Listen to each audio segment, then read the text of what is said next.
Hello everyone, আশা করি সবাই অনেক ভালো আছো। আজকে আমরা এই ভিডিওতে ইনশাআল্লাহ মালিকানা সত্ত্ব বিবরণী সম্পর্কে সম্পূর্ণ জানার চেষ্টা করব। কিভাবে এটি সলভ করতে হয়, কিভাবে কোয়েশ্চেন ধরতে হয় সেগুলো দেখব এবং প্র্যাকটিক্যালি শেখার চেষ্টা করব। সো তোমরা যদি মনোযোগ দিয়ে এই ভিডিওটি দেখো, ইনশাআল্লাহ এই ভিডিও শেষে তোমাদের আর মালিকানা সত্ত্ব বিবরণী রিলেটেড আর কোনো প্রবলেম থাকবে না। তো মালিকানা সত্ত্ব বিবরণী কিন্তু ২ ভাবে আসতে পারে। প্রথমত হচ্ছে তোমাদের যেই আর্থিক অবস্থার বিবরণী অর্থাৎ চ্যাপ্টার যেই 10 আছে, সেখানে হচ্ছে সর্বপ্রথম তোমাদের এমন একটা রেয়ামিল দেওয়া থাকবে। সেই রেয়ামিল থেকে ফার্স্ট এ হচ্ছে বিশদ আয় বিবরণীর মাধ্যমে লাভ বা ক্ষতি বের করবা। এরপর হচ্ছে তুমি খ নম্বরে বা পরবর্তী ধাপে তুমি হচ্ছে মালিকানা সত্ত্ব বিবরণী করবা। অথবা তুমি হচ্ছে আরেকটা ভাবে অন্যান্য চ্যাপ্টারের কোয়েশ্চেনের সাথে মিলিয়ে যেকোনো ক বা খ নাম্বারে বলতে পারে যে উপরোক্ত কোয়েশ্চেনের বা উপরোক্ত লেনদেনগুলো থেকে মালিকানা সত্ত্ব বিবরণী বের করো। তো আ যদিও ২ টা আলাদা, আলাদা চ্যাপ্টারে আসার সম্ভাবনা আছে, ভয় পাওয়ার কিছু নেই। কেননা মালিকানা সত্ত্ব বিবরণী কিন্তু করার একটাই ওয়ে আছে। এই যে এখানে ফর্মুলাটা লেখা আছে, সেই ফর্মুলাটাই আমরা ব্যবহার করব। তো আসো স্টেপ বাই স্টেপ যাই যাতে তোমাদের জন্য বুঝতে সুবিধা হয়। তো শুরুতেই আমরা যেটা করব সেটা হচ্ছে মালিকানা সত্ত্বটা কি সেটা বোঝার চেষ্টা করব। তো মালিকানা সত্ত্ব বা ওনার্স ইকুইটি বলতে আমরা সাধারণত বুঝি একটি ব্যবসা প্রতিষ্ঠানের মোট সম্পদের উপর মালিকের যে অধিকার বা দাবি থাকে। আমি যদি আরেকটু সোজা ভাষায় বলি, কোম্পানি বা ব্যবসা থেকে তৃতীয় পক্ষের দাবি যদি তুমি বাদ দাও, তাহলে যেই অংশ বাকি থাকে, সেই অংশকেই হচ্ছে মালিকানা সত্ত্ব বলা হয়। অর্থাৎ ধরো তুমি হচ্ছে একটা ব্যবসা প্রতিষ্ঠান তৈরি করলা। সেই ব্যবসা প্রতিষ্ঠানে আমি হচ্ছে তোমাকে কিছু টাকা দিলাম, তুমি আর তোমার অন্য বন্ধুও তোমাকে কিছু টাকা দিল, তোমার বাবা-মাও তোমাকে কিছু টাকা দিল।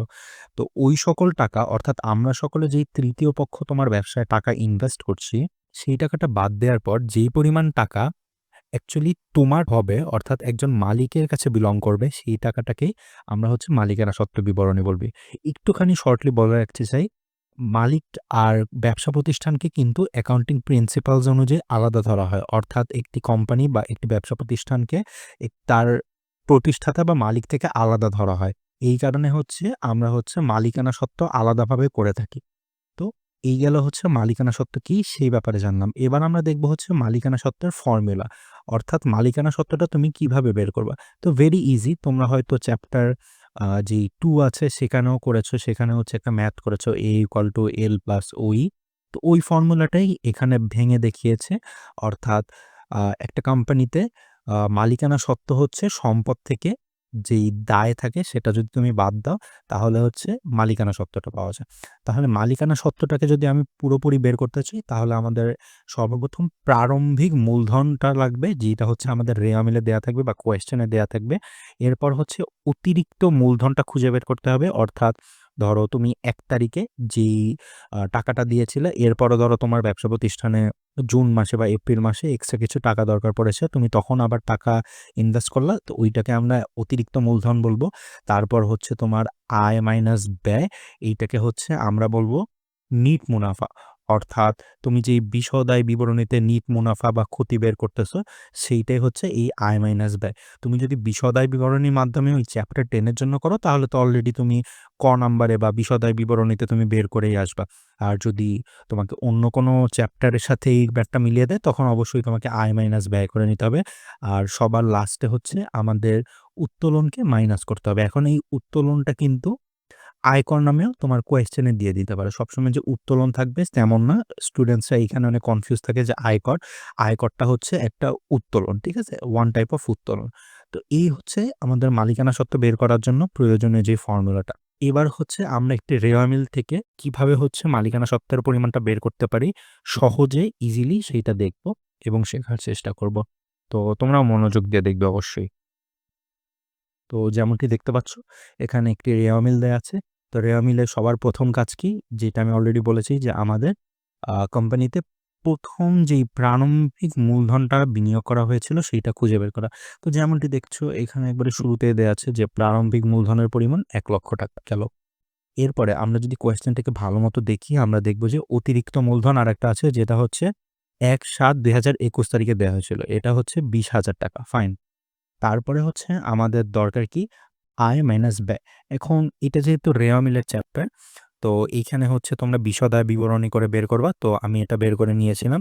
এই কোয়েশ্চেনে বিশদায় বিবরণী থেকে নিট ক্ষতির পরিমাণ আসে হচ্ছে 14,000 টাকা। তো আমরা আয় মাইনাস ব্যয় ইকুয়াল টু 14,000 টাকা আসবে। এরপর সিম্পলি আমার কাজ হচ্ছে উত্তোলনটা খোঁজা। তো তোমরা যেমনটি দেখতে পাচ্ছ উত্তোলনও কিন্তু মূলধনের সাথেই দেয়া আছে একসাথে ডেবিট সাইডে 10,000 টাকা। তাহলে উত্তোলনও পেয়ে গেলাম। এরপর হচ্ছে আমরা যদি একটু সমন্বয়ের দিকে লক্ষ্য করি দেখতে পারবো ২ নম্বরে বলা আছে মালিকের অর্থ দ্বারা কর্মচারীর বেতন পরিশোধ। দেখো মালিকের অর্থ দ্বারা বলা আছে অর্থাৎ মালিক কিন্তু ১ তারিখে ইনভেস্ট করেই ফেলছে।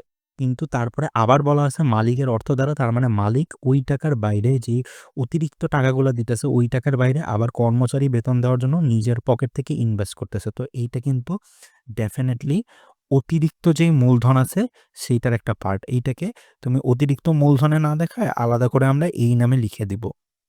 তো আরেকটা হিসাব পাইলাম যে মালিক নিজের টাকা দিয়ে 10,000 টাকার বেতন পরিশোধ করলো, ফাইন। এখন আমি ম্যাথটা শুরু করার আগে লাস্ট একটা জিনিস জাস্ট বলতে চাই যেটা একটু হাইলাইট করতে চাই।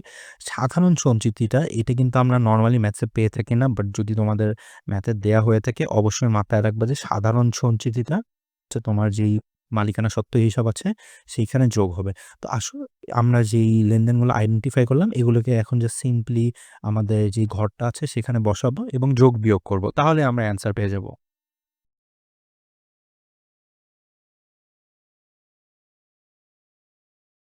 তো স্টুডেন্টস তোমরা যেমনটি দেখতে পাচ্ছ আমাদের মার্ক করা এন্ট্রিগুলো বা লেনদেনগুলো আমরা বসিয়ে দিলাম। সবার আগে মূলধন, তার সাথে অতিরিক্ত মূলধন যোগ করলাম।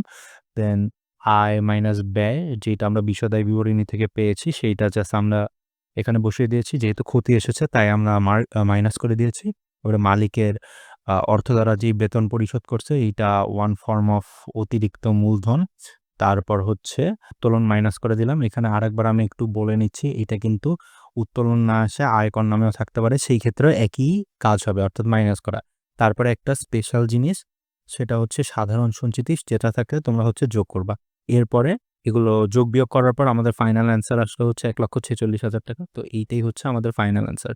তো তোমাদেরকে আর্থিক অবস্থার বিবরণী চ্যাপ্টারে দেখ অথবা অন্য কোনো চ্যাপ্টারে বলুক যে মালিকানা সত্ত্বের পরিমাণ বের করো বা মালিকানা সত্ত্ব বিবরণীটা প্রস্তুত করো। এই ফরম্যাটে যদি তোমরা করতে পারো ইনশাল্লাহ তোমরা হচ্ছে যত মার্কই এই কোয়েশ্চেনের জন্য অ্যালোকেট করা থাকবে ফুল মার্ক পাবা। এটায় কোনো সমস্যা হবে না। তো এই ছিল মালিকানা সত্ত্ব বিবরণী নির্ণয় করার সহজ এবং ফাস্ট পদ্ধতি। তো তোমরা যদি বুঝে থাকো অবশ্যই আমাকে কমেন্ট বক্সে জানাবা। যদি নাও বুঝে থাকো বা আরও কিছু করে দিতে হয় বা অন্য কোনো চ্যাপ্টার অন্য কোনো টপিকেও প্রবলেম হয় আমাকে কমেন্ট বক্সে অবশ্যই জানাবা। আর ভিডিওটি যদি ভালো লেগে থাকে অবশ্যই চ্যানেলটিকে সাবস্ক্রাইব করবা অ্যান্ড আমাদের ফেসবুক পেজে একটি ফলো দিয়ে রাখবা। অ্যান্ড তোমাদের প্র্যাকটিসের জন্য এখানে আমি আরও একটি কোয়েশ্চেন রেখেছি। তো এই কোয়েশ্চেনটি অবশ্যই সলভ করার চেষ্টা করবা। আমাকে জানাবা যদি প্রবলেম হয়। এখানে just before I end the video আমি জাস্ট একটু বলে রাখতে চাই, এইখানে কিন্তু এই তো উত্তোলনের বদলে আয় করা আছে। তো থ্যাংক ইউ ফর ওয়াচিং।